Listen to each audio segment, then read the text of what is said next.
There it is. All right, hello everyone. Welcome to the fourth annual Career Readiness Seminar by your Wayne State University School of Social Work. My name is Lawrence Robinson. I serve as one of the academic advisors for the MSW program.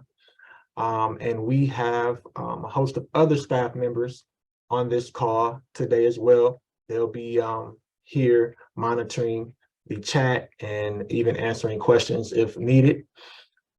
Today, this meeting is recorded, if you don't know that, but today we have an exciting some exciting presentations coming to you. And the hopes is to prepare you for, your career, life after graduation. I know some of you may be graduating in December, others may be graduating in May or even August. So we want to do, this is the first of two meetings that we're gonna have that's based on career readiness. Today, we're gonna go over resume and cover letters. We're gonna go over student loan debt and repayment, what that looks like. And we're gonna talk about licensure. Okay, and then we'll have a Q&A and have some extra resources for you toward the end. But what I want to do first is get introduction of staff that are on, and then also for those other students who are on the call as well. And then we'll start our first presentation. So we have Randy Bushman. Hello, Randy. She serves with our Office of Field Education. We have Andre, who serves as one of our academic advisors here at the School of Social Work in multiple different roles. We have Anwar, who serves as our Assistant Dean, Associate Dean, Student Affairs. We also have Jeffrey Jones, who serves as our BSW Program Advisor. All right. We also have Vanessa Gualtieri, who serves as our lead academic writing coach. I think that is all the staff that we have on call. If I'm missing someone, please chime in. All right. So who else do we have on the call here? If you could just say your name and if you're advanced standing, core, or BSW. And also when you plan to graduate. 3 things. Go ahead. Who wants to go first? I'll go. Oh. I love how we both decided that at the same time. I just don't like awkward silences. So I was like, okay. I agree. Go ahead though. Oh, okay. Hi, I'm Natalie Harrison. I'm in the advanced standing. I will probably graduate not this spring, but the next spring. I put off my internship for this year, so spacing it out, giving myself a little more time to think about licensing and stuff like that. All right, Natalie, thank you for showing up.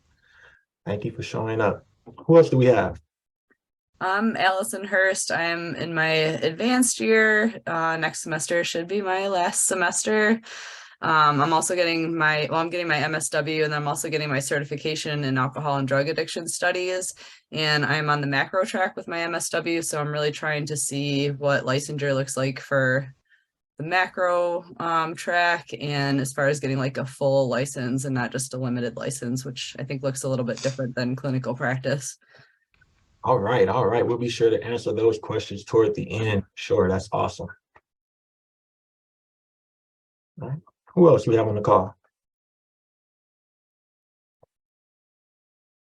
Hello, can you hear me? Yes.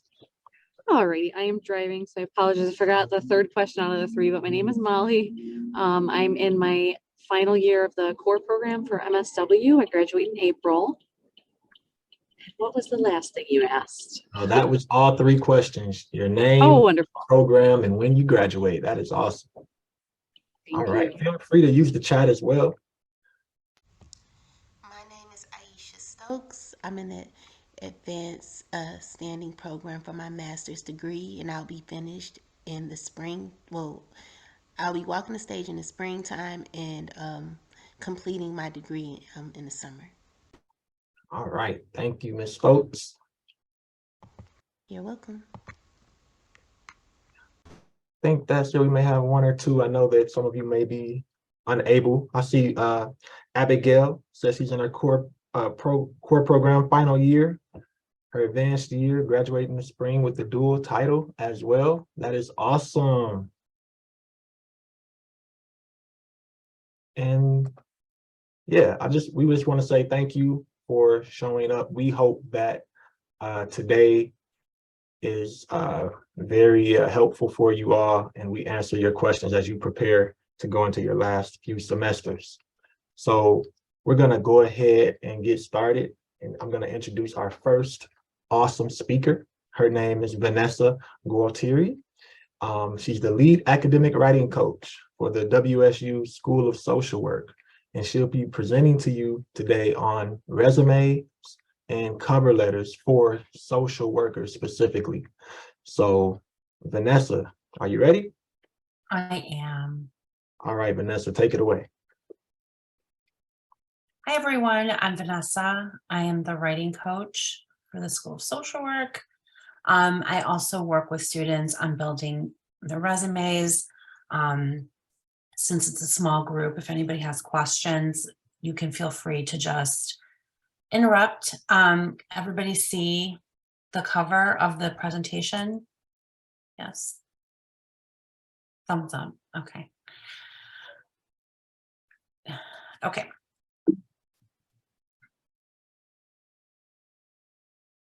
Okay, so resume writing should be built on these basic principles, and this really applies to those who are, don't have a lot of employment experience, who are mid-career, late career. The function of a resume is to get you an interview. So be aware of your audience when you begin the process of developing one. It should be easy to skim within 15 to 30 seconds. So clarity and conciseness is really important. And you want to think of a resume as a document that's ever evolving, and it's always a work in progress. So there's always information you're taking out and always information you're adding. So those are things that you want to think about when you begin this process. Like I remember when I was in college in the 90s, I would just print out 50 copies of one resume that looked exactly like the other copies and just pass them out. But unfortunately, that's just not how it works anymore. So we're going to work on tailoring resumes for specific roles that you're interested in today. So resumes and cover letters work together to gain the interest of a prospective employer. They also work together during the interview process. They should always target the specific audience. You want to describe your relevant skills, experience, and accomplishments that qualify you for the position. So you're targeting the role each time you submit a resume to an organization.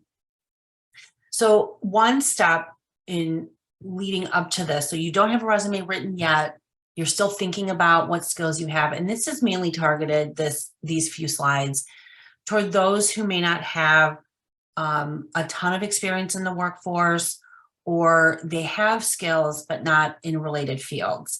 So we want to look at skill sets and transferable skills. And those categories could be in communication, leadership, collaborative work or teamwork, problem solving, research area, or just general, and so on. The second thing you want to do once you have some of those skills, and actually I'm going to backtrack a little bit, and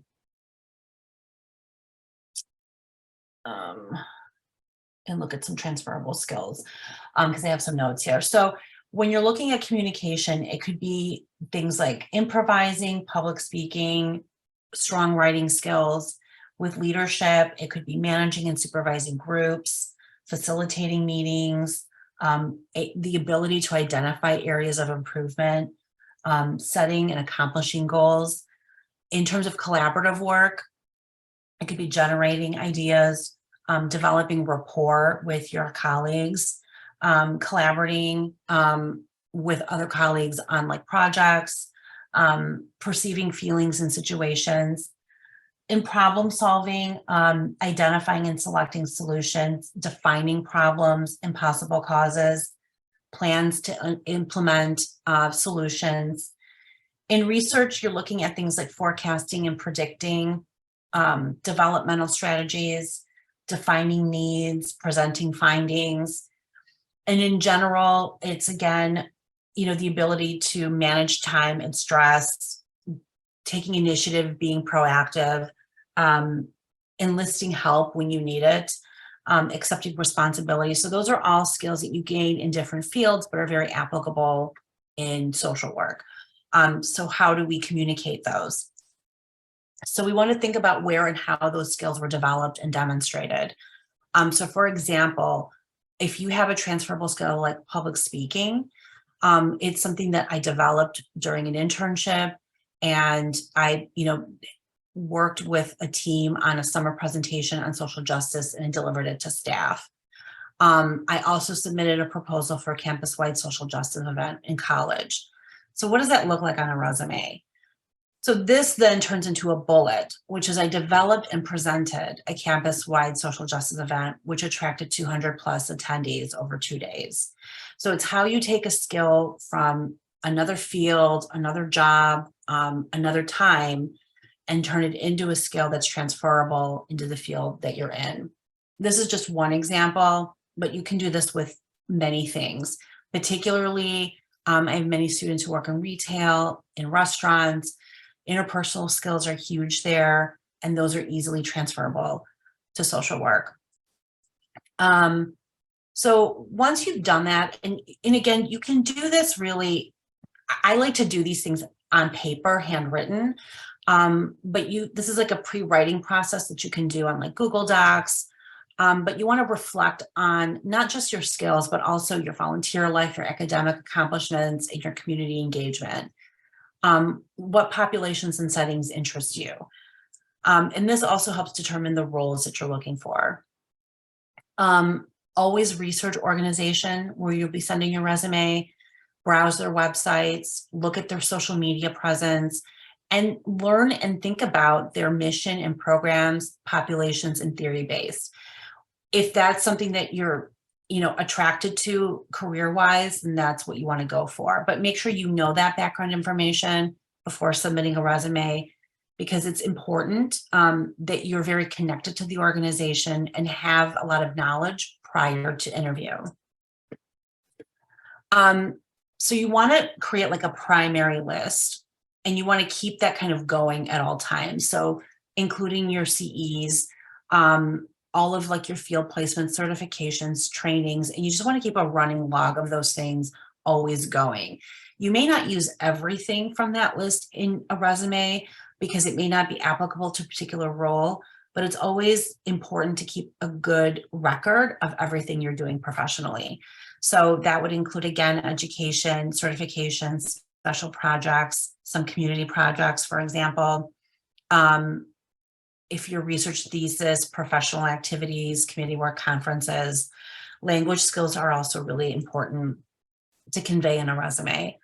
There are arguments against placing things like computer skills and personal interests on a resume, but if the position directly relates to it, then there's an argument to be made to add them. And we'll look at that a little bit later on. So know the position for which you're applying and know the skills that are necessary. In general, information is in reverse chronological order, with the most recent being on top. You want the most critical and important information to be on the upper half of that first page. So like things like language skills, licensure, education, those are all going to be on the first page. So looking at the kinds of headings that we're going to use on a resume, those will also depend on the type of social work you want to practice and the roles that you're looking at. If you're a new graduate, typically you want to start with like a professional profile, education, and then headings that go with the particular skills you have. So for clinically focused resumes, you look at education followed by social work or clinical experience. You know, if you have other employment experience, we can call it additional employment experience, but I like to separate the social work from like the non-social work roles. So you're tailoring it to you. For the macro level positions, you may have headings that look like human service experience, community outreach, or community engagement experience, administrative experience. So again, it'll depend. I'm not a fan of resume templates because they're difficult to edit. They're difficult to add to it. And as your career grows and your experience grows, you may not be able to fit everything on a template. So I would just create a blank document and build from there. And there are other arguments about why we don't like templates that will come later on. But like I said, it may seem like a quick fix or shortcut, but in the end, I think they're kind of challenging to edit. So in general, we don't want to use, we want to avoid the I, me, we when we are writing our resume. I think it's acceptable in a cover letter, but we want to be short and concise in a resume, and we don't want to be long-winded. Again, we want to use keywords and details that are appropriate to the audience. So thinking about the role, the language that was used in the job description. So for clinical positions, you may want to add information about the client population you've worked with in the past, the age range, ethnicity, socioeconomic status, if it's related to the role. And for macro level positions, it's about supervising others, program development, fundraising, grant writing, budget management. So quantifying language is very critical in a resume, and you can do that even with very little, like on the job experience. So be sure that if you've managed budgets, that you indicate the size of the budget, the number of people you've supervised. And we want to stress accomplishments and sequence phrases according to the skills that are most relevant. So the big, like our most, important skills and accomplishments, we want to list those in the first bullet points. So starting with the sections, at the very top, we always have our contact information listed. We don't want to use a street address. So our geographic location, so Detroit, Michigan, Harper Woods, Michigan, Grand Rapids, Michigan, I think is appropriate, but we don't need to let anyone know specifically where we live yet. Our phone number, email address, our personal pronouns. If we have a LinkedIn account, we can add that as well.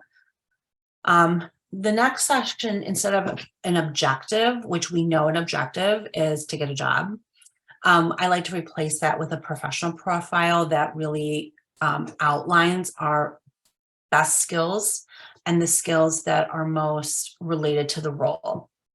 So again, it's just a few, like 2 to 3 sentences. Sorry, 2 to 3 sentences. And again, it's most important that that's on top so a prospective employer can see that information. Let's see. Okay. Sorry, I have the chat on. Okay. Next, if necessary, it could be a skills profile. Skills profile is if there's very limited employment experience, we would create a skills profile. Or if you're mid-career, career and education is less important, then it would be, skills would be closer to the top or accomplishments would be closer to the top. So it all depends on where you are in your career and the field that you're leaving, or if it's a continuing, you're continuing in the field. So again, it just all depends. Then comes education, which for recent graduates, it's important that that is on the first page. You may want to include relevant courses, community projects, and progress toward licensure. That may move once a full licensure has been achieved. You may move that up to professional profile. That'll definitely be like after your name as well, once you're licensed. So again, thinking about this document is something that's really ever changing and evolving is important. Again, then we may have a skills section depending on where you are, and then experience. Things like personal information, like your age and family status, those are never usually included on resumes. But the personal interests that we were talking about earlier, like hiking or swimming, generally those aren't included. But if you're hoping to combine your skills with outdoor education, then maybe those skills would be important. So it's, again, being aware of your strengths and how you want to apply them and the requirements of the role.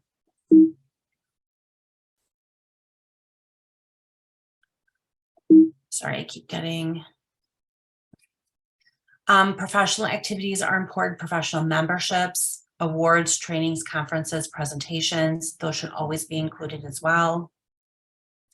And the presentation will depend on your audience and your experience. So one role, you may have a resume that looks one way, a new role, it might look like something different. And then as you build your career and you are mid-career, it'll look even different there. So the way it's formatted is really important because you don't have a lot of time for someone to read it. So we want to make sure our formatting is consistent and we use margins and headings and bullets, but we want to use them consistently. Make sure we're using a very clear font, 11 or 12 points. Be sure to proofread because it is a direct reflection of you. It's the first impression that someone gets.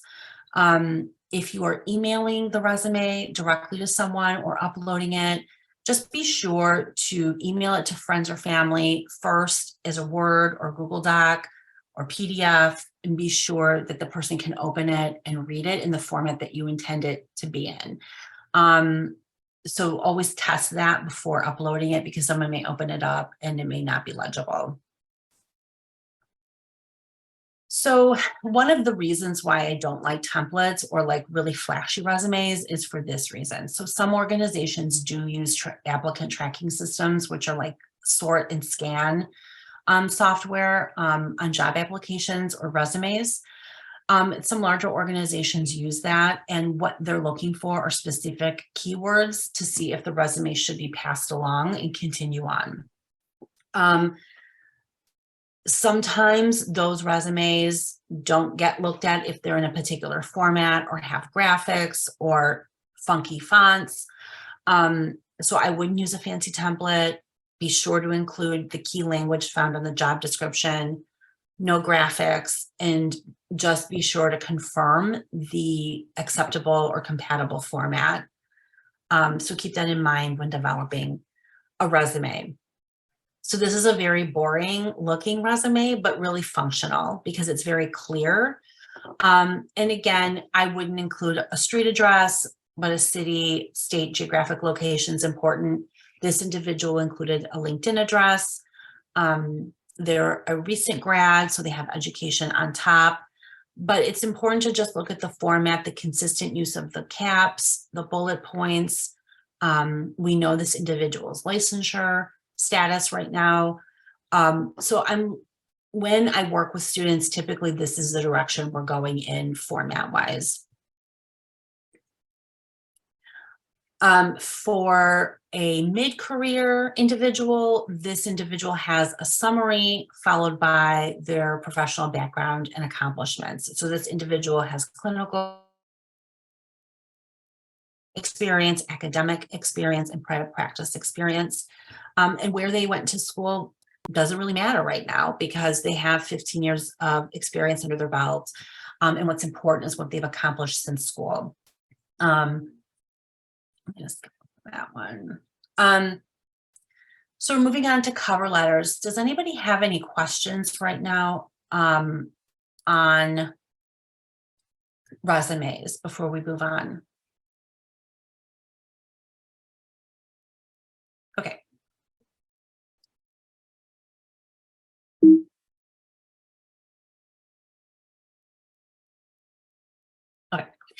So a cover letter introduces your resume to an employer. It's not regurgitated information from your resume, but a cover letter is where you begin to make actual connections between you, the position, and your skills. And you always want to use a cover letter. So again, researching the organization before you submit anything is really critical. So you want to know exactly, their history, their values, their ethics, because that comes up in an interview. If you're applying for a position with little description, it is appropriate to retrieve further information so that you're prepared. But just prepare yourself for who you may be speaking with, because it could be a hiring manager or the individual interviewing. You definitely want to use like a block style or I would say block style letter format. Address your letter to a person by their name. It's appropriate to contact the organization for this information. Although if you don't have it, it's also appropriate to use "to whom it may concern," "to the search committee," "dear director." Just a formal introduction, though, is important. And again, I prefer business letter format because it's formal. And in this case, you can use your name, geographic location, phone number, email address as well. It's important to always use the active voice when we are writing our cover letters. So for example, if we said my field placement at Cass Community Services afforded me the opportunity to, the active voice is during my placement at Cass Community Services, I provided individual psychotherapy to adolescent substance abuse patients. So it's clearer, more concise, cleaner sounding, and doesn't really dance around the main idea. It just delivers it. Again, another example, I would be honored to work at your agency versus I would bring these strong clinical and administrative skills to your agency. So, shine in that light while you have the opportunity to bring your skills up to the surface, and be sure that there are clear, concise, so that someone reading it, there are no misunderstandings on like what your past professional background is. Okay. Try to keep the cover letter to one page. You don't have a ton of time with someone in HR or hiring manager or, your supervisor. You just have like under a minute sometimes. So 1 page max for this, and keep your paragraphs on the shorter side. You definitely want to end the letter with a next step. So you're trying to carve a path for interview. So it is totally appropriate to say, I will contact you next week to schedule a convenient time to meet, or I will follow up next week. You may also offer the best way to contact you and mention that you look forward to hearing from the employer. So that would be like the last paragraph. I have like a recipe that I use for cover letters usually, and we'll see an example of that in a second. But again, when we're emailing the resume, we want to make sure that we're including the cover letter as part of that email. And in the body, be brief and concise as well on what the email is for. So I'm writing to apply for the clinical position, advertising your website. I will be receiving my MSW from Wayne State University in August, and will bring strong clinical skills and experience with at-risk youth to the position. So you're using the keywords that were in the job description, and also highlighting your own skills. So my cover letter recipe is an introductory paragraph. Then the following 3 paragraphs are the way I'm connecting my skills, the position, and my experience. And then the last paragraph is the carving out of the, next steps. And so that's how I like my students to write their cover letters, because they're clear and concise. So this letter really reflects that. The first paragraph is identifying, that the fact that they are a recent graduate, that they have strong clinical skills, working with at-risk youth in therapeutic schools. And that's like a hook for the prospective employer. And then we go into making connections. So during my clinical placement at Michigan Home for Little Wanderers, I provided individual and group therapy to culturally diverse adolescent population, similar to yours. And so you're making connections there. And then you can do that for about 3 paragraphs. And then at the end, I look forward to discussing my interest in this position, and I will call shortly to see about arranging a meeting. Any questions on the cover letter at all?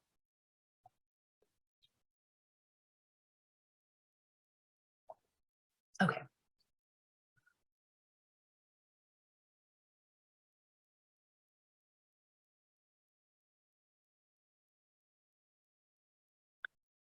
So references are not something that you automatically want to include when you're initially applying for a position. But when you do create this document, they should appear on a separate page, and you do want to include a name, contact information, and email for each individual, and add their relationship to you. You want to choose references that you feel would speak highly of you and your work abilities. So it could be a field supervisor, former employer, and speak about their thoughts on your strengths, qualifications, and you want to try to choose people in the human service field. Also prepare your references for what might be asked of them, and just be sure they agree to participate as references. And many prospective employers will want to talk with your references by phone or email, but that comes again later. Yep, Natalie, you have a question?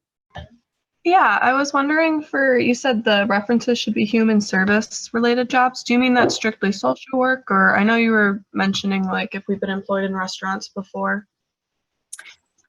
I think it would be appropriate to use a former employer if you can use someone in the human service field. It doesn't have to be strictly social work. Try, but it's not always possible. So if it's Right, I'm thinking I would have like a couple just for maybe the first 2, and then I'd have like a third or something if that would be appropriate. Yeah, I would do at least 3. Okay. I would have at least 3. Thank you. Okay. So now we're going to talk about employment gaps, which is really common, especially now. If you have an employment gap, you are not alone. There are many reasons why individuals may have an employment gap on their resume, and that could be illness, caring for family, pursuing education, downsizing. Obviously, the pandemic presented job seekers new challenges, and we know that now, but I don't think it's really all bad news. I think it's important to stay transparent and don't hide an employment gap. It is more common.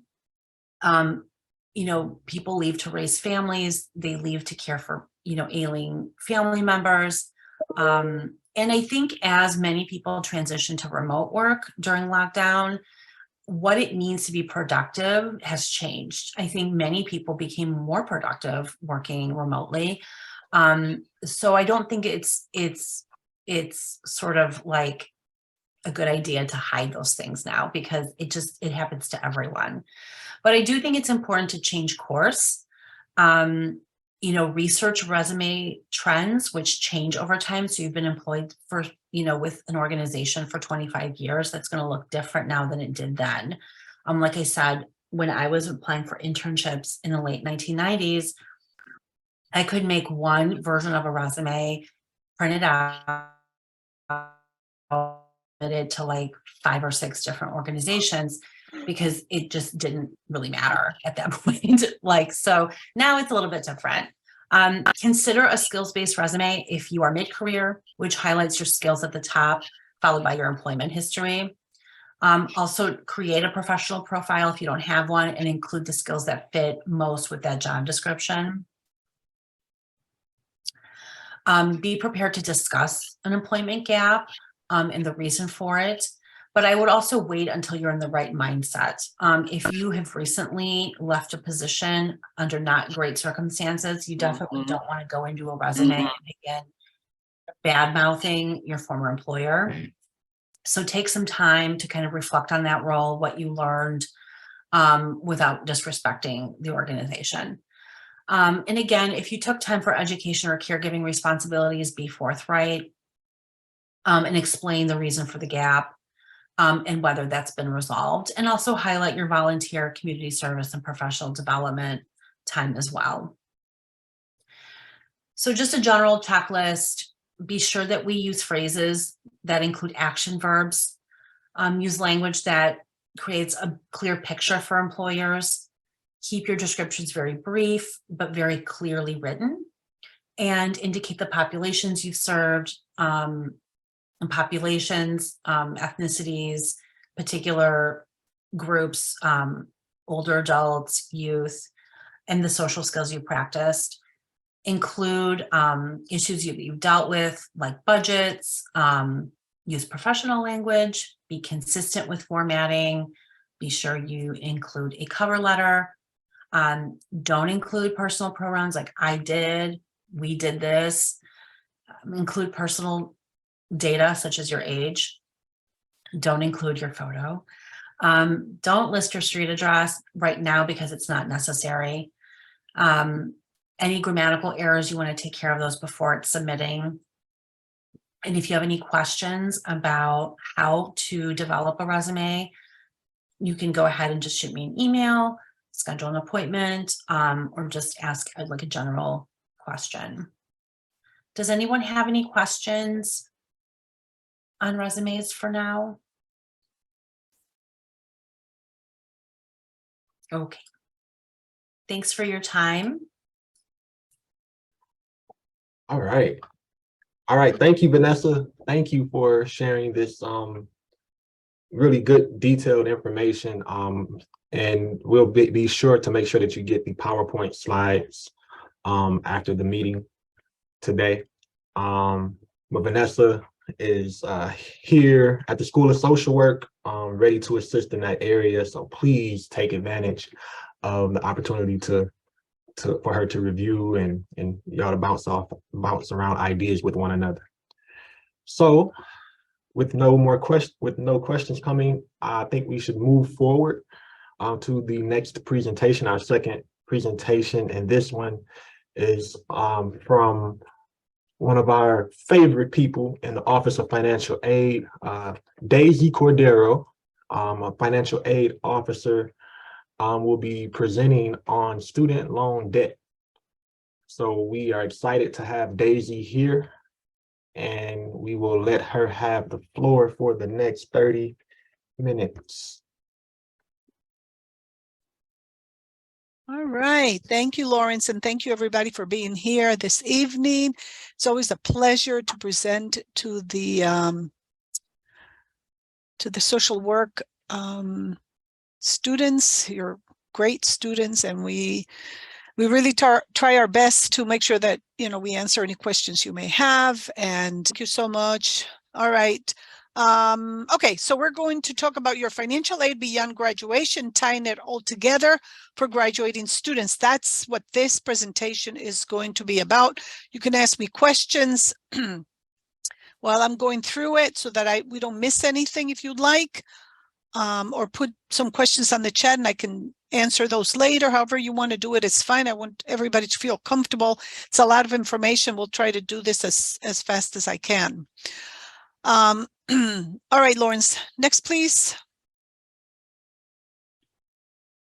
All right, we're going to be talking about loan limits, of course, loan eligibility, repayment options, loan consolidation, forbearance, big topic, loan forgiveness, big topic, and then some keys, takeaways, and then we're going to do some Q&A. And I do have one ugly slide that I added. I don't want to put it as part of this presentation standard because I'm going to delete it after we're done, because I know that this situation is going to be resolved, so then I can have a decent slide to explain what's going on with the $20,000, $10,000 student loan forgiveness. Okay, so that's coming towards the end of the presentation.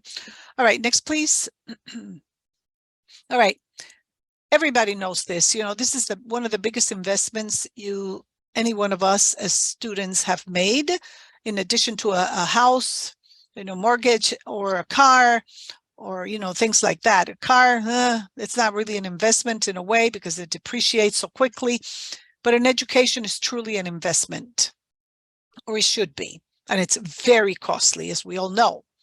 So you complete the FAFSA, the financial aid office determines the budget, cost of attendance for that year, and then that helps you decide whether you have to borrow student loans or you're going to pay out of pocket to fund your education. And I'm telling you, in all the years I've been doing financial aid, very few students have paid for their entire undergrad or grad out of pocket. More undergrad, with the help of grants and scholarships and things like that. I'm working a lot of hours if they can, but for graduate students, it's a big, huge expense. So the loans you receive, of course, you know this, they have to be paid back at a later date. Upon 6 months after you graduate is that later date. And of course, you know this because you're all adults. We encourage all students to practice borrowing as little as possible, if possible. Sometimes that cannot be. So, you know, we have to do what we need to do. And we will pay our loans back, and that's the end of that.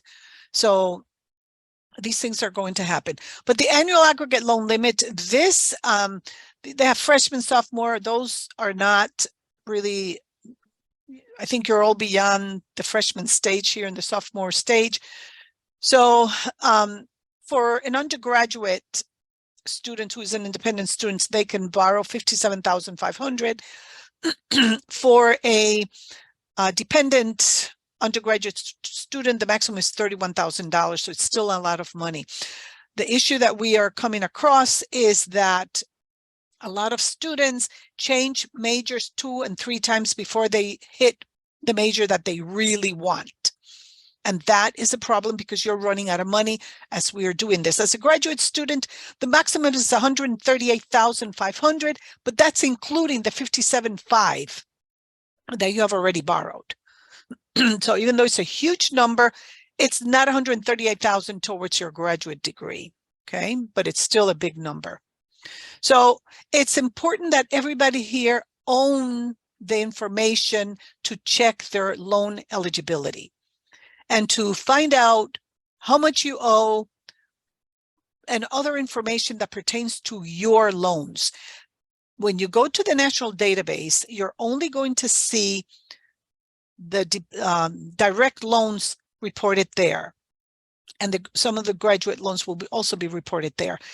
If anybody here borrows an alternative loan through your bank or your credit union, those loans will not be shown anywhere in the national database because those belong to the bank, not to the Department of Education. Okay, so you want to check financial aid. How many loans you have, your enrollment, the subsidized use, all of that information that the government is going to request from you. That's all found on the national database for everybody to see and everybody to own and everybody to be able to go there at least once a year. The government makes mistakes on student loans. They do. And they're tardy many, many times in reporting loan amounts. So we have to be very careful as you get towards the end of your degree. It's even more important. And I know everybody is just, doing their academic and you've got to get this done, but please don't neglect to do this. Because if you do, and then you come back towards the end of the semester, last semester, you're going to be at Wayne. If there's an issue, it's going to take months to fix. The government does not work fast. Okay. So your loan repayment will start 6 months after you graduate. 6 months after you totally separate from the school of your choice or where you're graduating, or when you fall below half-time. At any time you're graduating or you fall below half-time, the government will count that period of time when you fell below half-time as part of your grace period. You have 6 months. So let's say you're graduating in December, you have January, February, March, April, May, June. If by June or July, you will start getting letters from the Department of Education sometime in May. If by June, you still haven't received, you don't have a job, it's imperative that you contact your servicer, because there's no way you're going to be able to pay those loans back. And of course, everybody here is going to have a job. So I'm not, but I have to say that because it's part of the presentation and the government demands that we, share this information with all of our students. In the past, when a student graduated and they couldn't find a job, they would just not tell anybody, not contact the Department of Education, do nothing. And all those loans would go into default. That's a nightmare. Please don't do that. Call they're human beings just like we are. Okay. So you tell them, jobs are, there's a problem. I'm looking, I'm doing this, I'm doing that, but I can't, blah, blah, whatever. They will let you, they will work with you. Or when you graduate, when you do your very last course at Wayne State, okay, you have to do something called exit. It's a process that we have to go through. It's called exit loan counseling. That's you telling the Department of Education that you have exited, you have finished everything, and that 6 months from today, you expect a love note from them telling you to pay back your loans. When you do exit loan counseling, you will choose the best repayment program that works for you. Okay. There's several, there are about 6 or 7. So you choose the best program. They're written in a very detailed, in a good way so that all of us can understand it. Because, anything that the government writes is sometimes convoluted, but this is very clear. The programs are easy to understand. Choose the best one. If you choose, let's say, the standard program, which is you pay $100 a month for 10 years, that's the standard program, 10 years. But something happens and you cannot stay in that program, call your servicer. Tell them, you know what? I can't stay in the standard program. I have to change it to another program. So help me. Tell me what you have there that I can choose from. And they will do that for you. Staying quiet does not help. Okay? So should I consolidate my loans? Nah, I'm not sure. It depends. You need to be very well equipped with a lot of information before you decide to consolidate your loans. It allows you to combine all the multiple federal loans into one payment. If you have 5 graduate plus graduate loans, this is helpful. One bill, okay? However, in your potential monthly payments, the monthly payments may be lowered, but they will extend the repayment time. Okay. It's like when you buy a home, you're not going to worry truly about the interest so much as how much do I have to pay each month? Can I do that? Can I manage that? This is the same thing. Okay. So, be careful when you decide to consolidate. You will receive a ton of information from every single lender out there and companies that want you to consolidate with them. Be cautious. Okay, you consolidate with the Department of Education. That's the best place to consolidate. If you currently have federal student loans that are with different servicers, that could simplify the issue. Okay, so if you consolidate the loans other than direct loans, that choice may give you access to an additional income driven repayment, which you can use for the public service loan forgiveness. And everybody in the social work program should be eligible for the public loan forgiveness program. Okay, so think about that. Now, consolidation usually increases, like I said, the period of time you have to repay these loans back. So Take a look talk to your lender, to your servicer, and ask them, how is this going to be beneficial for me? Or should I just do the standard, payment and not consolidate? Because the interest is going to be part of that payment. Don't forget. How about forbearance? Forbearance is a beautiful thing. If things don't go right in your life and something happens, okay, and you cannot pay your loans, you need to contact your lender immediately or your servicer and say, look, I have an emergency in my life. I can be making the $350 I was paying towards my loans. I can't do it anymore. I'm requesting a forbearance. They will send you to the website. There's a wonderful link. You apply, and 9 times out of 10, not always, when you do a forbearance, when you submit the documentation, you won't have to pay the interest on those loans. They will even put those on hold for 1 year. Okay, this is not a tool to avoid payments. This is a tool to help us do what we can do moving forward with our professions. So for forbearance, it's better than garnishing or default. Garnishment is terrible. Okay, they'll go into your Social Security, even though the government's trying to stop that. They're still doing that. If you're receiving Social Security payments, this is just a nightmare. Don't do it. Because it's just, don't default on your loans, because we don't want to talk about that one. That's a horrible thing. It'll lower the payments, on any personal loans you may have. It gives you a little bit of breathing room for you to buy groceries, pay your water bill, or do things like that. A year is a year. And they will do, like 3 times they'll do forbearance if necessary, if you give them proof that you're not working or something is going on. And it has no impact on your credit score. Now, the cons with this is it's not a long-term solution. You know that. The interest is capitalized many times, but not always. So talk to your servicer about this. And repeated renewals could result in loan default. We don't want to go there. I'm just putting this out there. Okay. And late or missing payments can hurt your credit score if you're in a forbearance and you have to pay interest. So the key here is to be very sure, very careful about why you're doing a forbearance. Okay. It provides temporary breathing room, like I said before, to help you with other expenses.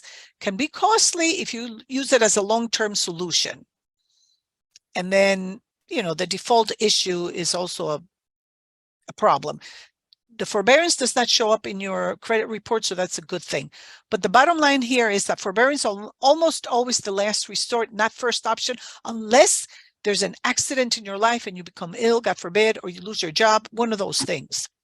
You use it as a temporary relief. You don't depend on it, but I want you to know that it's there if you need it. Now, always contact your servicer. This is really important. Loan forgiveness. Okay, the loan forgiveness is available for all different types of loans. Okay, you're all in the category where you can all apply for a public loan forgiveness. So it's important that you learn what this is about and apply for it as soon as possible. They forgive the loans in increments of 10, 15, 20 years. So you have to have paid your loans for at least 20 years before you can get the loans forgiven. But I just met a few people whose loans have been forgiven. They work at Wayne. So this is a good program. Okay. Next, please. Students' loan forgiveness releases a borrower from their obligation to repay part or all of their student loans. There's a website. The difference between loan forgiveness, cancellation, and discharge is explained very clearly when you go to this website. And different types of loans forgiveness programs do exist. And there are several requirements before you can qualify. But only the federal direct loans qualify for the loan forgiveness. You can't get it for private loans. That's what I said before. Student loan forgiveness can be earned by working in a public service or by in a public service establishment, or by making payments through an income contingent payment plan for a period of time. Federal loans may also be discharged under circumstances beyond the borrower's control, such as disability or the closing of the school. Now, here's the thing with a loan discharge regarding disability. Last year, I don't know, the Department of Education did something weird and never told us. Students who had applied for disability, even if it was temporary, their loans were discharged. Some of their loans were discharged, but that put them in the position where they couldn't borrow any more money. And they were like, wait a minute, I didn't do this. So I called the Department of Ed. I said, what is this? My students are telling me that their loans have been discharged. We didn't receive anything from you. And sure enough, they were doing this automatically, because now the Department of Education, the IRS, and all the other, people in the government are working together. They don't have to tell us anything. They're just going to do whatever they're going to do. So we have to be very careful and knowledgeable as to when you receive a letter or something is weird, please inquire. Okay. This is about the Pell Grant, which doesn't really apply to if you're a graduate student. Everybody, all these things have a limit. Here's my ugly slide. That discussed Biden-Harris administrators student debt plan relief. The student loan debt relief is blocked at this time by the courts. They have issued orders by blocking the student loan relief program. No applications are being accepted any longer, and more information is to come. We do not know when, so please stay tuned. This was one of the most convoluted programs I've ever learned in my life as a financial aid administrator. It was rolled out in a poor way. The students didn't know which side was up. They were calling us. We did not know. I had to call the Department of Education to say, okay, if my student gets $20 forgiven of their loans, can they borrow again? Because they may need to borrow again. The answer was yes. Well, no one knew this. So this is still in a terrible status right now. But if anything changes, believe me, all of you will know, because you will receive a letter from the Department of Education explaining how this works. Okay. So try to do this very quickly because I lost so much time. Are there any questions?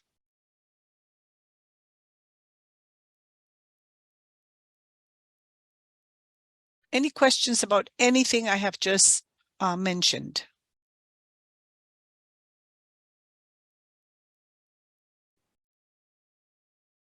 All right. Okay. Well, you know what? You know where to find me. Lawrence, if you can share my email, please do, so that if any student has any questions about anything, just email me, or you can visit the Welcome Center. We're there to serve you 8:30 to 5 every day, Monday through Friday. I would recommend strongly that if you're graduating, give us time, come and see us a month before you graduate if you have questions about any of these things. Consolidation, for loan forgiveness, any of that. Let us know. The government works very slowly. It takes forever. And the financial aid offices are slow in doing certain things. So you want to make sure that once you are you're going to graduate, that everything is in order, because you want your diploma and you want your transcripts so that you can get a job, right? So if you have any questions about any of this information, please do not hesitate to email me or call me. The phone calls sometimes are a little strange because I'm here and I'm running all over the place, but emails work well. And always add your WSU Access ID to the email so that I can find your account quickly.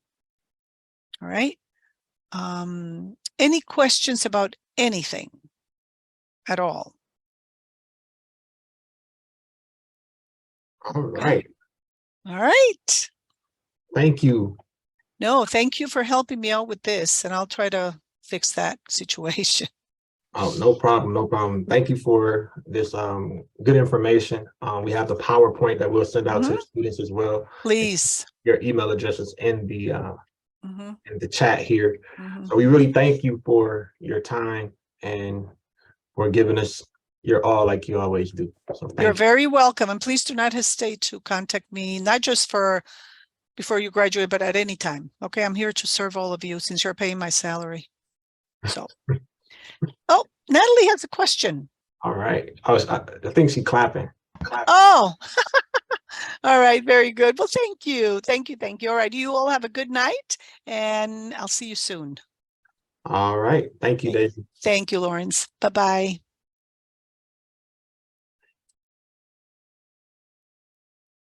Okay, everybody, we're still here. We're still here. So we're going to keep it moving, and we're going to go into our next presentation. We have our good going to great academic advisor Andre coming in here to do a presentation on the getting licensed and the actual exam as well. And we'll talk about that for the next 20 or so minutes, and then do some exam questions, and then open it up for your questions. So please stick with us, and we're gonna get going. Andre, take it away. All right. Good evening, everybody. Still here? Everybody still with us? We awake? We chilling? All right. Well, like Lauren said, I'm Andre Polo. I'm an academic services officer here at the School of Social Work. And we're just going to give you a quick crash course in the licensure process. Here is how to get your social work license in Michigan. Licensure is a very dense topic. There's a lot that kind of can go with it. So for the purposes of getting you ready, this is going to be kind of a nice overview of everything. There's obviously a lot of pieces that could be delved into deeper. So my strong recommendation to begin starting to think about this is to use this as kind of a jumping off point. Obviously, we'll send you these slides, and within these slides, you'll be able to reference this, which I think I might have sent out to attendees prior to. So the NESW Michigan does a really good job of kind of training people on the licensure process, kind of making sure social workers know what they're doing ahead of time through very thorough walkthrough. So I went ahead and linked this presentation from the NESW. So you're getting straight from the authorities on how to continue license. As you can see, this is almost 2 hours. So, when you have a good minute and you're ready to really approach licensure, I recommend you give this a view. This is kind of everything you need to know in very deep amount of detail. But so for tonight, I've kind of consolidated everything, and we're going to just give you a nice little overview. Okay. So for our agenda tonight, we're going to just talk about the timeline, kind of how you start licensure, and what the kind of the steps are sequentially. One of the things I think we need to talk more about licensure is kind of who's who all the different stakeholders are, who you go to for what. We'll talk about the exam, because obviously that's a big part of the licensure process. And then we'll do some exam questions, starting to, if not sure where everybody is in their preparation for the exam, but tonight you'll get your first question right. So start off on the right foot. Okay. So the licensure timeline. So, you can think about this in many different steps, kind of broadly speaking, kind of 4 phases for the licensure. So the first step is to graduate with your MSW or BSW with a certified degree. So let me just say off the top, for this presentation, you'll see MSW appear a lot, because that's kind of just going to be our main example. And a majority of licensees are master's level social workers. However, there is a bachelor's license, an LLBSW, for those that have not completed an MSW. And any of this information is relevant to the BSW as well. There is a BSW exam. all of this can begin to just be retooled to a BSW. So if you're in the BSW program, you're thinking about getting a BSW license, you can just put the B in front of the M for all of this information. So graduate from your program with a certified degree, you actually have to get a certified transcript sent to Laura while you apply for your limited license. Your limited license is kind of your, exactly what it sounds like, your kind of your abbreviated version of your license. Kind of tells employers and clients that you are in the process of seeking licensure. So that period is the period when you declare your limited license, which you can do at any point after you graduate. Some people will take a gap year and they won't work. So you apply for your limited license when you know you're about to start the licensure process and you're working on a social work job. So once you apply for that LL, you then have to complete 2 years of work experience or 4,000 hours, which breaks out to about 2 years full time. After which you work those 2 years, you're eligible to take the ASW. So kind of broadly speaking, you graduate, you kind of get yourself situated, you apply for your limited license, you work 4,000 hours, and then you take and complete the exam. So in total, licensure is about a 2 to 3 year process. And in between the time of applying for your limited licensure and working your 4,000 hours, you want to start studying. Pro tip, start thinking about all of this before you graduate. So too often I think students put off the mental processes of kind of thinking about where licensure is going and the benefits to it. So, even sitting in this presentation now, you're ahead of the curve. So, and like I said, this limited license could also be for a BSW. But so for when you apply for your limited license, which you can do right after you graduate, literally weeks after, there's 3 main components. You have to apply to Laura, apply for your limited license. You have to submit the official transcript, so your certified degree, and have to get fingerprinting done to identify yourself in that professional setting. The limited license, you can renew every time that you are eligible for licensure. So every time that you renew your license, your limited license, that's another year that you can work towards licensure, but you only have a maximum of 6 renewals, 6 years renewed. So there's kind of a time frame that you need to complete those hours and complete that test. So again, all the more reason to start thinking about it now. So that's the limited license. The full licensure, like we said, is the 4,000 supervised hours. And this is important too. You actually literally submit your hours to an online portal through Laura, and those hours need to be certified by another licensed master social worker. So when you're applying for jobs and you are entering professional spaces, all being social work students, you know the value of supervision. Just like your field agency needs to be supervised by an LMSW, your field hours also need to be certified by an LMSW. So when you're applying for jobs and you're, try and negotiate that into your contract or into your position, is there somebody who can provide my supervision? And then after those 4,000 hours, you take and pass the ASWB exam, which everybody will. There are 2 types of license in Michigan, and it really just kind of depends on what kind of social work you do. A majority of license seekers do the clinical license, which is the interpersonal practice license, and is mainly required in those very traditional clinical settings, hospitals, schools. Some places won't even hire you if you're not licensed or you don't have in the process of licensure. So, that clinical license is really important because it provides accountability to the state for clinical practice.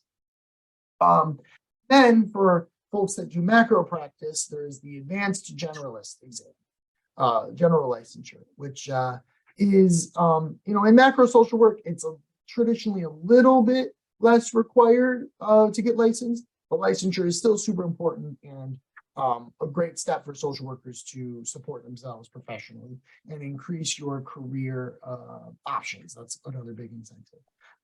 So something else to keep in mind that when you're building that licensure relationship, that your LMSW supervisor who's signing off your hours needs to have the corresponding expertise of your licensure. So if you're working in a clinical environment, you're working at a community mental health agency, you want to make sure that your LMSW supervisor who's signing off on your hours also has clinical experience and all of this functionally is just improving your social work practice so that the hours and the experience you're submitting to the state is in truth reflecting your professional growth. And, you know, so if something happened, you quit a job or something in the transition, that's where that limited license renewal comes in. You can also opt not to renew your limited license and kind of break up the time in that way. So 2 different licenses in Michigan. The exams are different, but I guess parallel. The clinical exam is kind of the standard. There is some different content in the generalist, but you know, overall they're different but similar. In full disclosure here, I myself am not licensed. I'm beginning the process now, so we're all learning together here. All of this information was pulled from the NASW presentations, critical source. Something that they did in their most recent NASW training that I thought was really important and maybe something that we don't talk about enough in the licensure narrative, like I said, is kind of the stakeholders, who's who, because there's a lot of different agencies and you want to make sure that you're going to the right people for the right stuff, right? So Laura, aka the Michigan Department of Licensing and Regulatory Affairs, is the government body that issues and renews your license. So when you apply for that limited license, when you submit your hours, that's all going to Laura. They handle licensure for other professions, healthcare professionals, plumbers, you know, anybody that needs a license in Michigan is going through Laura. So they are not specific to social work, but they're the official licensing board from the state of Michigan. So that's that agency, right? MI Plus is the online portal through Laura that you'll use to track your progress, much like you applied to the MSW for BSW program online. It's that portal where you'll submit your hours and you'll track your progress and everything. So Laura and MI Plus kind of go together as being kind of the administrative system for the license. And when you go to renew your full licensure, you'll also do that through Laura as well. And again, I wanted to just break all this down a little bit so everybody knows who's doing what, right? ASWB is the Association of Social Work Boards. They are in charge of creating and administering the exam. So when you're talking about the exam and you're talking about like who is actually giving you the test, it's not Laura, it's not the NASW, it's the ASWB. Is the one that is actually creating and administering the exam. When you Google and do research on the exam, it'll say ASWB licensing exam. The Council on Social Work Education, CSWE, is the accrediting body for the social work profession. They're the ones that set the accreditation in the benchmarks, the learning outcomes that we all know and love from our syllabi. That comes from the Council on Social Work Education. So they are setting, in conjunction with ASWB, the material on the tests and said, this is what not only social workers need to know when they're in school, but you know, what kind of, you know, through those learning outcomes reflects the content that is on the exam from ASWB. And the NASW for Michigan, which is an amazing organization that you can all be members of. Student memberships are cheap. And many continue those memberships into their professional careers. NASW does not administer the exam, but they advocate and support social workers approaching licensure. So there's been a lot of discussion in the last couple of months over the last calendar year about the NASW or about the ASWB exam. There's some data released that showed a lot of inequities. And so NASW in the coming months and years is going to be advocating for legislatively to kind of make the exam more equitable and accessible to you know, communities of color and people that aren't passing at the rates that they should. So you know, so you're not going to submit your hours to NASW, you'll submit your hours to Laura. You will be going to ASWB to pay for the exam. There's a lot of different players here, so we want to just make sure everybody knows who's who, and there's a lot of different acronyms, so you want to make sure that we all know what those acronyms are. So the exam, biggest thing, it's going to be okay. You'll pass as long as you put. From what I understand, having not taken it, but having friends and colleagues that take it, have taken it. If you put the time in, you dedicate yourself, you trust the process, you will pass. And remember, consult your own research, but what works for one social worker might not work for another. You know yourself best, so find the workflow that best suits you. Some general tips that we've kind of compiled from the presentation and from consulting with people that have passed. Study accountability partners are great. Somebody that you can schedule sessions with, go over material, do questions. That's a very popular route. A prep course is highly recommended. I think Lawrence did the Therapist Development Center. Those, paid classes, classes you have to pay for, but they'll go through the course content, take the test, kind of take a class to pass the test. Pass It Pro is another popular option there. If you feel like you have a good grasp on the content, there's a lot of resources, practice tests, exam books, online tools. ASWB themselves have a content guide, so you can see, by category what's on the test. We have practice tests available from the School of Social Work, and we also have our social work exam mentoring program, which we're kind of remodeling. So if you're interested in that, feel free to drop any of us a note. We can connect you further there. The School of Social Work is really committed to supporting our students and strengthening our supportive students to pass the licensing exam. And then something that the executive director, Dwayne, from the NASW, in that last presentation I referenced, something he said that I thought was really mindful, was to study only 1 to 2 hours a day, no more than 3 to 4 days a week. You want to play the long game here. Start early and study in smaller chunks instead of cramming, a month or 2 weeks before. It's something that you want to put the discipline in practice. Some more stuff on the exam. The exam is 170 multiple choice questions, but only 150 of those count towards your total. 20 of those questions are what they call test questions, which are just kind of design questions that they're testing out for future exams, kind of seeing how people do on them. When you actually take the exam, you'll take it at a Pearson test site, which they have them all over the state. A lot of different options there.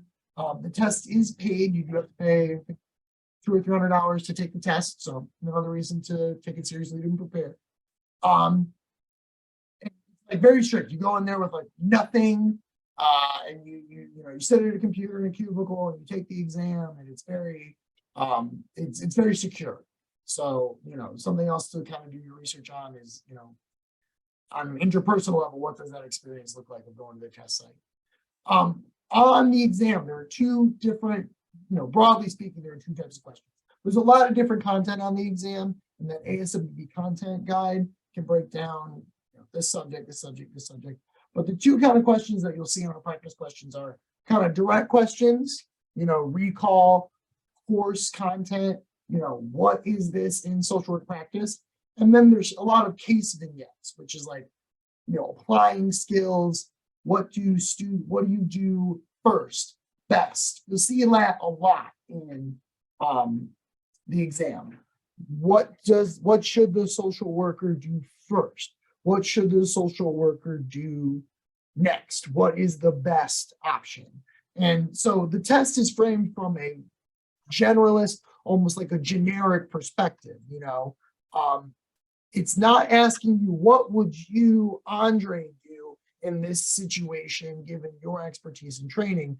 It's asking you from a general perspective, based on theory and core content, what would the social worker do? It's not what would you do, or it's not what should you do in a practical sense. It's what would you do in a hypothetical sense. So some general exam tips is, something Dwayne said, just answer the question. Go with your gut.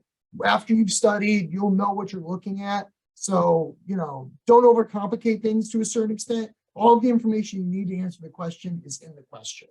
So, there's this real tension in the exam of like, it's the same thing you'll see in field too. What's happening? What am I learning theoretically in the classroom? And what are my actual applied skills? And so you want to be able to tease those things out. For that reason, kind of thinking about more of that course content perspective, that generalist perspective, the most specific answer, usually the correct one. Don't assume information. All of the information that they're giving you is in the question. Don't elaborate beyond what's in the case vignette. There are key details that they're giving you that you'll want to pull out from that question. It's all right there. Don't assume anything. Read what's on the paper. There's a lot of things we'll refer back to, the plan change process and certain models. So you'll want to know those models and think, what do you do first? That's what will trick you up, is those keywords. First, what is the best option? Because some of the questions, the answers they give you, all of them will look like viable interventions. You have to prioritize based on that generalist perspective. What would a average social worker from across the nation do? Not what you would do specifically in the state of Michigan, working with people from Detroit. What would a social worker do? So when you're reading the questions, look for what they call the stem of the question. What's the most critical part of the question? What is most essential? What is the crux of the question that is going to lead you to the best answer? So pull out those things: most, first, least, best. A lot of times those things will be in capitals, sometimes they're not. So when you're doing practice tests, look for those keywords. They're indicators to help you find the right answer. Be cognizant of the setting of the question, all the key players involved, what level of knowledge base they're looking for. Is this a very specific answer? One practice question I looked at was like, what is the best medication for treating schizophrenia? Okay, that's something off the top of your head that you're just going to need to know. But for those case vignettes, those more applied questions, it's about reading the questions and pulling out the key information and making that critical decision. So there's a lot of different facets to passing the exam, but if you utilize your resources well, you find out what works best for you, and you remain committed to the values of our profession, which include competent practice, we have no doubt that you'll pass, achieve full licensure, and go on to change the world. So we're really excited for you to embark on this journey. And your advisors are here to work with you through this between now, graduation, and after. We really are student-centered at the Wayne State School of Social Work, so we want to see you where you can succeed. Lawrence, if it's okay, I'd like to just maybe read through this first practice question, and you can help us through the next one, or give us the rationale behind. And if any of our students are still fully engaged, I strongly recommend anybody put your answer in the chat, or if you feel so inclined, feel free to come off of mute after I'm done reading the question. I want this to be one you get right, if not your first question that you get right, and we'll actually give you the rationale behind so you can understand this. So practice question 1, a hospital social worker meets with an elderly woman after nurses explain concerns about possible elder abuse. The woman resides with her grandson and was admitted originally for pneumonia, but nurses have discovered several bruises on her arms and legs. When the social worker goes to talk to the woman, her grandson and several other family members are present. The social worker wants to interview the woman today, as she may be discharged soon. What should the social worker do? A, provide the woman with a business card and ask her to call if she needs anything. B, ask the woman if she would like to speak to her alone. C, present. Or D, ask the family to leave and interview the woman by herself. So what should the social worker do? And this is kind of a tricky one. I actually did this question myself beforehand, got a little tripped up. So I'm saying B, D, any other answers?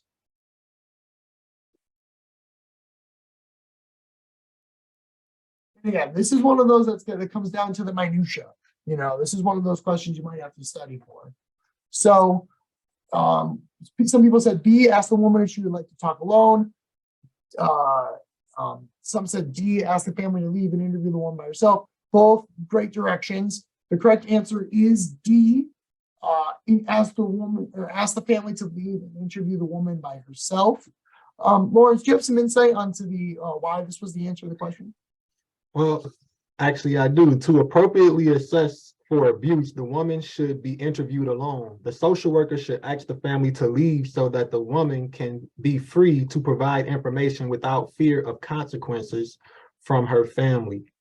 So to choose to ask the family to leave and interview the woman by herself, it is important to interview the woman alone so she can provide any information about possible abuse in a safe and private environment. That would be D. Now I know somebody else chose the letter B. Ask the woman if she would like to talk alone. Well, if you did that, the woman may not feel safe saying that she wants to meet alone. So asking this question may not help.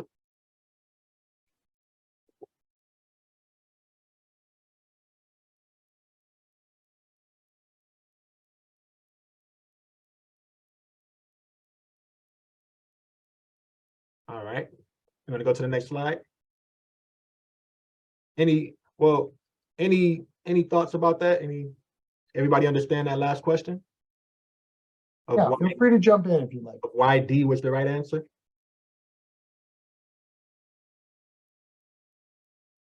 All right, so we're gonna go for another one. Let's go for another one. I'll take this one, Andre. So number 2, a clinician is working with a 7-year-old who has been sexually abused by his father. The father is now in prison. The child's mother reports that the child often hits her and screams, "I hate you." Which ego defense mechanism is the child most likely using?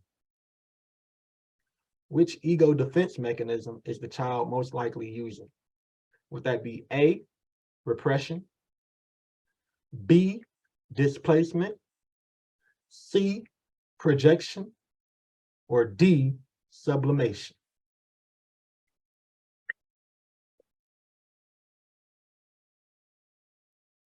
I'm gonna give about 20 seconds. So this is an actual, like a recall question, or applying a recall, applying, like knowing the definition of each one, and then knowing how to apply it to this, of what this situation is about. So, Andre, you want to go to the answer? So the correct answer is B, displacement. So let me read the explanation. It says, projection is the process of disowning one's feelings or beliefs and attributing them instead to another person. Sublimation involves finding socially acceptable ways to deal with strong emotions. In repression, negative experiences are automatically forgotten, pulled into unconsciousness, whereas displacement refers to taking one's feelings and acting them out on an innocent third party. In this case, it was the mother. So the answer was D, displacement.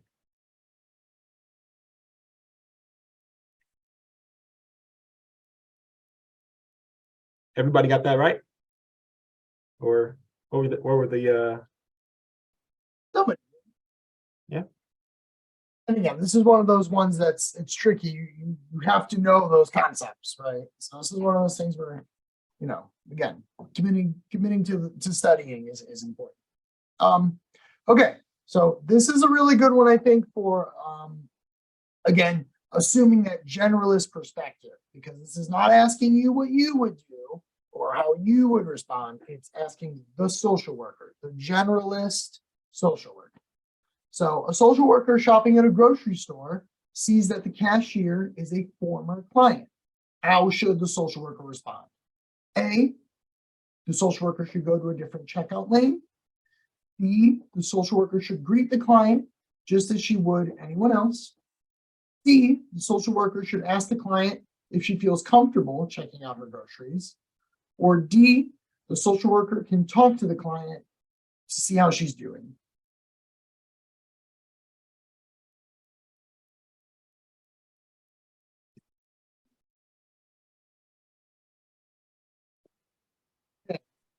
All right. Hey, good job, everybody. Good job. The correct answer is B.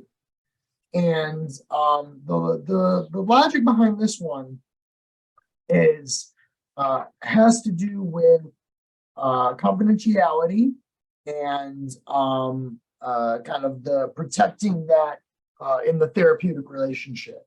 So the rationale says to protect confidentiality, the social worker should greet the client as they would anybody else. You might have thought that the social worker should use a different checkout lane, but that would draw attention to the client that of the therapeutic relationship and could potentially break the confidentiality by placing the influence of the therapeutic relationship onto that social interaction. Greeting the client just as they are the cashier kind of keeps those two roles separate and does not draw attention to the fact that the client was or the cashier was a former client. And obviously, the social worker would not engage in public conversation about their treatment with the client, so they're not going to ask, "How are you doing?" You know. And again, this is where one of those real world differences. You know, you might be trained to act differently, and that doesn't necessarily mean that your action would be wrong. It's based on ethical codes and theory. What the applied model is, this is the correct answer. Another big one. Good job, everybody. Got that one right. All right. Another one we will do, it says question number 4. Which of the following assumptions is not accepted by a social worker engaged in family treatment? A, each person strives for a sense of relatedness and closeness with others. B, treating the scapegoated family member will help the rest of the family. C, family members explain their own sense of worth on the basis of behavior of others. D, family boundaries are the means for individuals protect differences and maintain identity.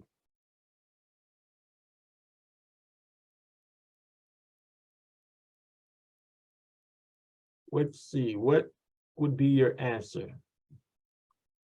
Which of the following assumptions is not accepted by a social worker engaged in family treatment? This is where you have to pay close attention to the question.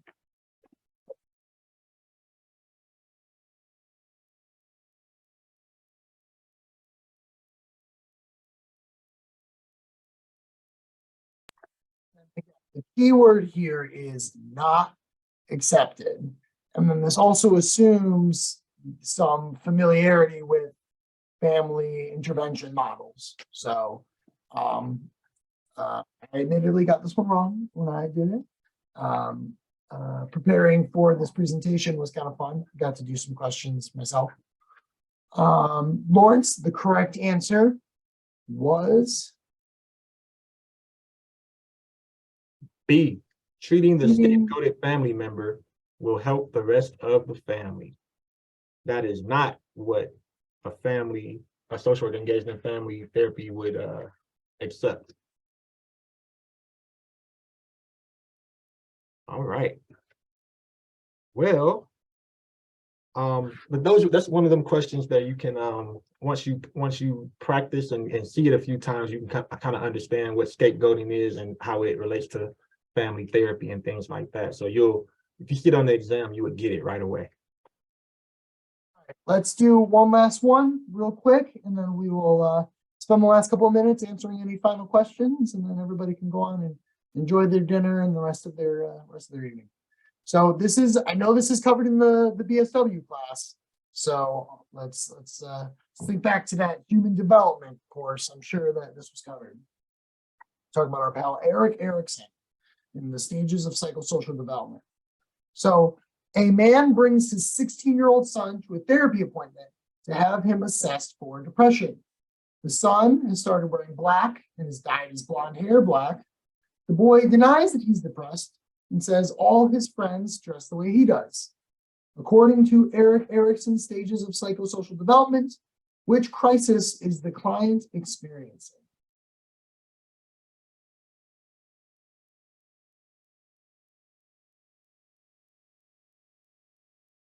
A, B, intimacy versus isolation. C, identity versus role confusion. D, autonomy versus shame and doubt. Okay. Yes. Everybody got this one right. Pay attention to that class. All right. The correct answer is B, identity versus role confusion. Which was actually C.